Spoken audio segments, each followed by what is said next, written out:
सोनपुर के छोटे से धूप से भरे गांव में मुरली नाम का एक आदमी रहता था। उसका दिल बहुत अच्छा था और उसकी मुस्कान इतनी प्यारी थी कि वो सबसे ठंडे दिनों को भी गर्म कर सकती थी। मुरली अपनी पत्नी माधुरी और अपने 2 छोटे बच्चों आनंद नाम के एक लड़के और प्रिया नाम की एक लड़की के साथ रहता था। उनका घर मिट्टी और घास फूस की एक छोटी सी झोपड़ी थी, जिसकी छत बारिश के मौसम में अक्सर टपकती थी। उनके पास ज्यादा कुछ नहीं था, लेकिन वे एक दूसरे के साथ थे और उनका छोटा सा घर हमेशा हंसी की आवाजों और प्यार से बने साधारण खाने की खुशबू से भरा रहता था। मुरली का परिवार ही उसकी पूरी दुनिया थी और वह हर दिन उनके लिए बहुत मेहनत करता था। मुरली का काम बहुत ही अजीब था। शायद आपने इसके बारे में सुना भी ना हो। वह एक धुआं वाला था, यानी धुआं बेचने वाला। हर सुबह वह सूरज के आसमान को अपने सुबह के रंगों से रंगने से पहले उठ जाता था। वह जंगल के किनारे से सूखी पत्तियां, टहनियां और खास जड़ी बूटियां इकट्ठा करता था। फिर वह एक मिट्टी के बर्तन में एक छोटी नियंत्रित आग जलाता था, जिससे सुगंधित धुआं निकलता था, जिसके बारे में माना जाता था कि यह कीड़ों को दूर रखता है और ग्रामीणों के घरों में एक अच्छी खुशबू लाता है। वह अपने जलते हुए बर्तन को लेकर घर घर जाता था, पुकारता था, धुआं ले लो, धुआं। लेकिन उसे दिन भर की मेहनत के लिए बस कुछ ही सिक्के मिलते थे। अपनी कड़ी मेहनत के बावजूद परिवार अक्सर संघर्ष करता था। कुछ दिनों में उसे जो सिक्के मिलते थे, वे एक बार के खाने के लिए चावल और दाल खरीदने के लिए भी मुश्किल से पर्याप्त होते थे। माधुरी अपनी थोड़ी सी चीजों को कुशलता से इस्तेमाल करती थी। यह सुनिश्चित करती थी कि बच्चे कभी भी पूरी तरह भूखे न सोएं, लेकिन उसका दिल चिंता से भरा रहता था। वह अक्सर दिन के अंत में मुरली के थके हुए चेहरे को देखती थी। उसके हाथ कालिक से सने होते थे और वह थोड़ी सी जादू की एक छोटे से चमत्कार की इच्छा करती थी, जो उनकी परेशानियों को कम कर सके। बच्चे आनंद और प्रिया अपनी गरीबी को समझने के लिए बहुत छोटे थे। उन्हें साधारण चीजों में खुशी मिलती थी, जैसे तितलियों का पीछा करना या रात के विशाल तारों भरे आसमान के नीचे अपनी माँ की कहानियां सुनना। मुरली ने कभी उम्मीद नहीं छोड़ी। बच्चों, उसे हमेशा विश्वास था कि दया और ईमानदारी एक इंसान के सबसे बड़े खजाने हैं। वह अक्सर अपने खाने का छोटा सा हिस्सा किसी आवारा कुत्ते के साथ बांटता था या किसी भूखी चिड़िया को मुट्ठी भर चावल देता था। उसने अपने बच्चों को अपने बड़ों का सम्मान करना और हमेशा जरूरतमंदों की मदद करना सिखाया, भले ही उनके पास देने के लिए बहुत कम हो। अच्छाई हमेशा आपके पास वापस आती है। वह उन्हें एक दिलासा देने वाली मुस्कान के साथ कहता था, इसमें बहुत समय लग सकता है, जैसे एक बीज का एक बड़ा पेड़ बनना, लेकिन यह हमेशा लौट कर आएगा, सबसे मीठे फल लेकर। एक गर्म दोपहर, जब सूरज आसमान में एक विशाल आग के गोले की तरह लटका हुआ था, मुरली घर लौट रहा था। उसके कंधे थकान से झुके हुए थे और उसका मिट्टी का बर्तन खाली था। उसकी सुगंधित धुआं बहुत पहले जा चुकी थी। वह पूरे गांव में और यहाँ तक कि पड़ोसी बाजार तक भी घूम चुका था, लेकिन उसने बस मुट्ठी भर सिक्के कमाए थे।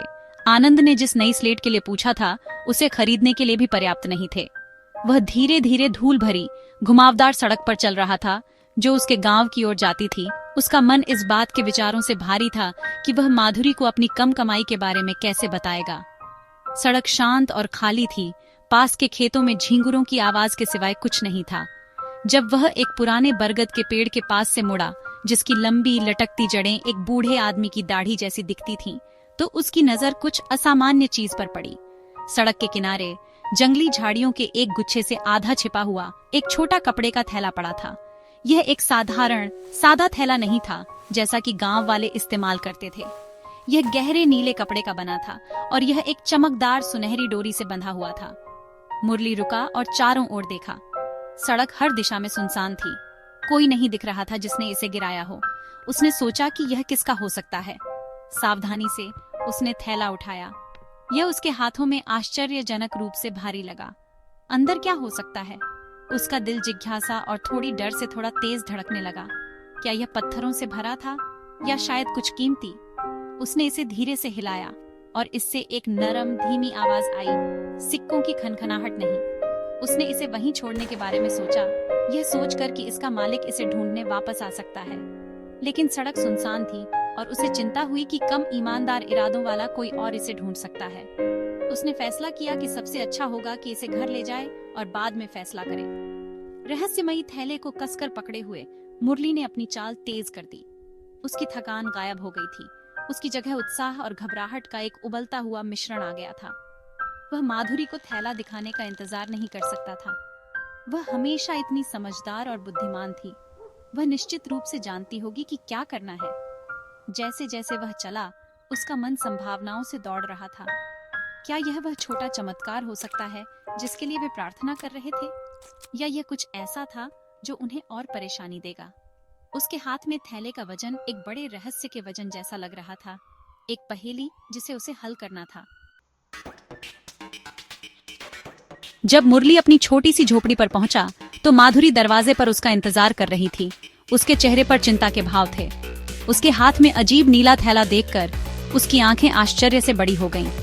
ये क्या है मुरली? उसने पूछा। उसकी आवाज धीमी फुसफुसाहट थी। मुरली जल्दी से अंदर गया और अपने पीछे लकड़ी का दरवाजा बंद कर लिया। उसने थैले को साफ बुहारी हुई जमीन पर रखा और उसे पूरी कहानी बताई कि कैसे उसे वह सुनसान सड़क पर अकेला पड़ा मिला था।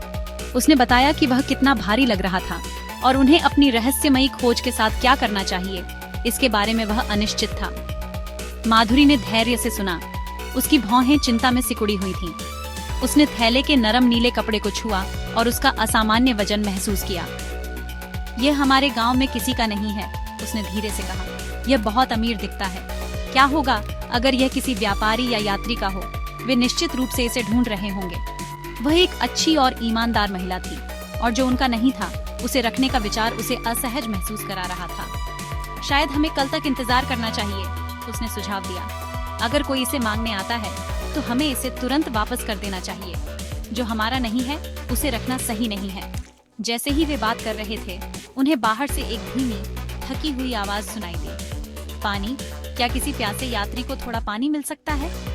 मुरली ने दरवाजा खोला तो देखा कि एक बहुत बूढ़ा आदमी वहां खड़ा था। उसकी लंबी सफेद दाढ़ी थी और उसका चेहरा गहरी झुर्रियों से ढका हुआ था, लेकिन उसकी आंखें चमकीली और साफ थीं।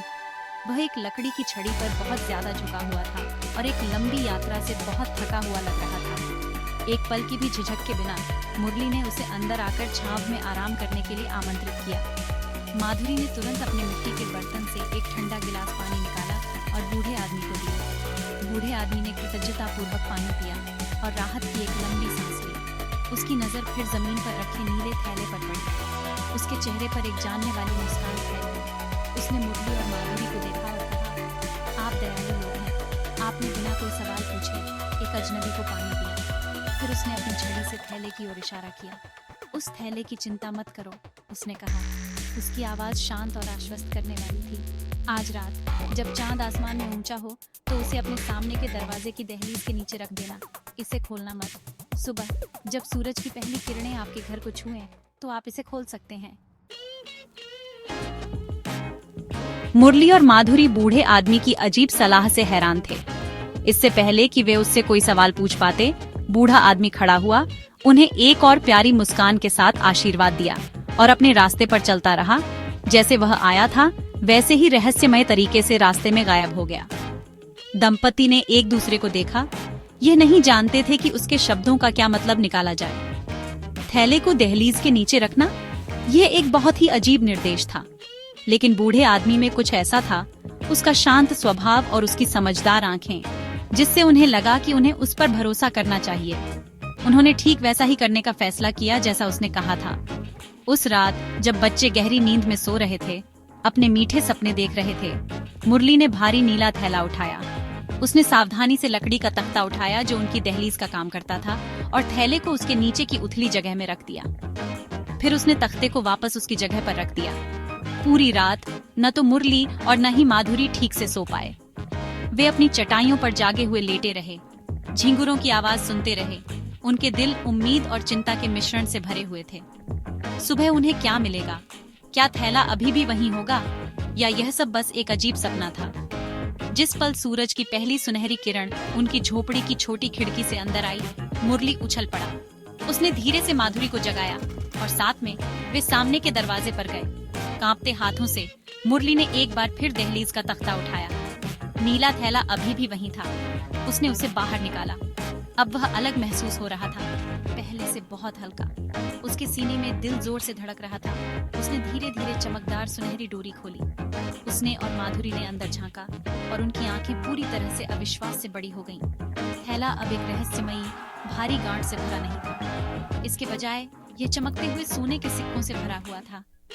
मुरली के चेहरे से खुशी के आंसू बह रहे थे। ये इतना पैसा था जितना उसने कभी नहीं देखा था, जितना वह धुआं बेचकर 100 जीवन में भी नहीं कमा सकता था। उसे तब पता चला कि बूढ़ा आदमी कोई साधारण यात्री नहीं था। वह एक जादुई प्राणी था जिसने उनकी दयालुता के लिए उन्हें पुरस्कृत किया था। खजाने के साथ मुरली का जीवन पूरी तरह से बदल गया। उसने अपने परिवार के लिए एक मजबूत, आरामदायक घर बनाया।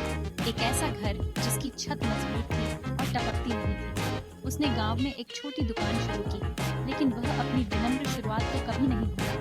वह वही दयालु और उदार मुरली बना रहा, हमेशा जरूरतमंदों की मदद करने के लिए तैयार, सभी को यह साबित करते हुए कि सबसे बड़ा खजाना एक दयालु दिल है।